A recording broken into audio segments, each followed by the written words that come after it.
भारत में 10 साल अपनी सरकार चलाने के बाद कोई भी प्रधानमंत्री जब अगली बार चुनाव में गया तो उसकी कितनी परसेंट सीट कम हुई। यानी कि 10 साल सरकार चलाने के बाद किस पार्टी ने कितनी सीटें गंवाई, आज हम ये बता रहे हैं। आप जो प्रधानमंत्री 10 साल सत्ता में रहा उसके बाद तीसरी बार चुनाव में गया तो उसने कितनी सीटें गंवाई, कितने प्रतिशत वोट गंवाया, कौन सत्ता से बाहर हुआ और किसको सत्ता मिली। जी हां, इस वीडियो में हम यही बता रहे हैं कि आखिर 10 साल की सत्ता के बाद देश में होने वाले अगले चुनावों में सत्ताधारी पार्टी का क्या हाल हुआ। देश के लोगों ने 10 साल सत्ता चलाने वाली पार्टी को आगे के सालों में क्यों और कितना समर्थन दिया।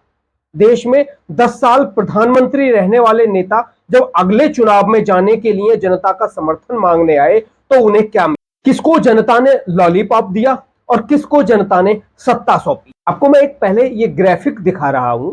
ये ग्राफिक बता रहा है कि किसको 10 साल सत्ता में रहने के बाद कितनी सीटों का नुकसान हुआ और किसको कितनी सीटों का फायदा हुआ। सबसे पहले बात करते हैं पहले प्रधानमंत्री जवाहरलाल नेहरू। जवाहरलाल नेहरू 10 साल सत्ता में रहने के बाद जब तीसरी बार सत्ता के लिए चुनाव लड़े तो उनकी जो सीट थी उसमें कितने प्रतिशत की कमी आई। तो जवाहरलाल नेहरू जब तीसरी बार चुनाव में कूदे तो उनकी जो सीट थी वो 53 यानी 53% कम हुई। आप इससे अंदाजा लगा सकते हो वो वक्त था जब नेहरू प्रधानमंत्री थे देश में, तो विपक्ष के नाम पर कोई बहुत बड़े दल नहीं होते, विपक्ष के नाम पर कोई दल था ही नहीं। उस वक्त भी जब तीसरी बार जवाहरलाल नेहरू सत्ता के लिए भारत में चुनाव लड़े तो प्रधानमंत्री जवाहरलाल नेहरू की पार्टी यानी कांग्रेस की सीट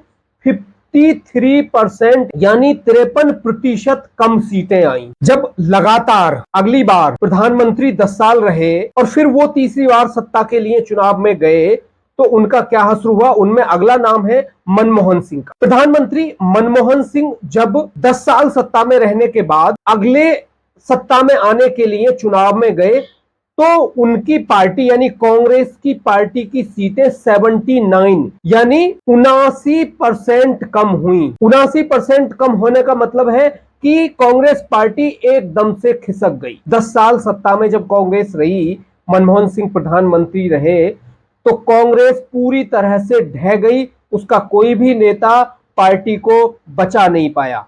यहां की कई लोग कहते हैं कि अगला जो चुनाव था वो राहुल गांधी के नेतृत्व में लड़ा गया था। राहुल गांधी को प्रधानमंत्री बनाने के लिए अगला चुनाव लड़ा गया था, लेकिन राहुल गांधी को प्रधानमंत्री बनाने के लिए पूरी तरह से जनता ने नकार दिया।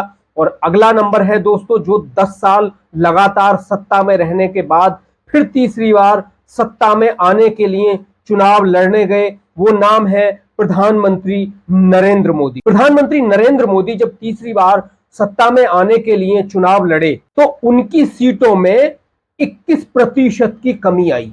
यानी प्रधानमंत्री नरेंद्र मोदी की जो सीट तीसरी बार जब वो सत्ता में आने के लिए लड़े तो केवल 21% की कमी आई।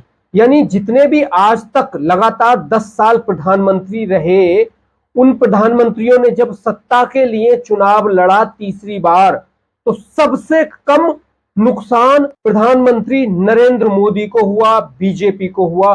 तीसरी बार सत्ता में फिर से नरेंद्र मोदी आ गए, लेकिन बहुत कम सीटों के लॉस के साथ। सबसे ज्यादा लॉस जो झेलना पड़ा वो प्रधानमंत्री मनमोहन सिंह को झेलना पड़ा।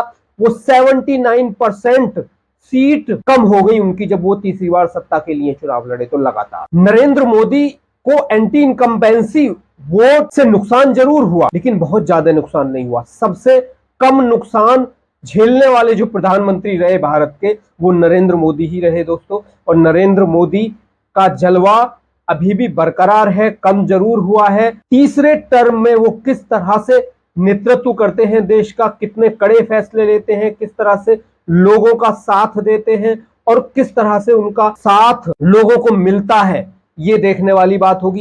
ये जरूरी बात नहीं है। बीजेपी जब तीसरे टर्म के बाद चौथे टर्म में जाएगी तो वो जरूरी नहीं कि उसका वोट परसेंटेज डिक्रीज ही होगा।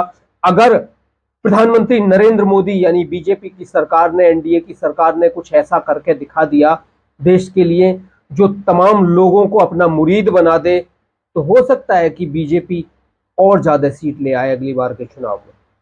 आपका क्या कहना है दोस्तों, आप भी बताइए। नमस्कार, जय हिंद।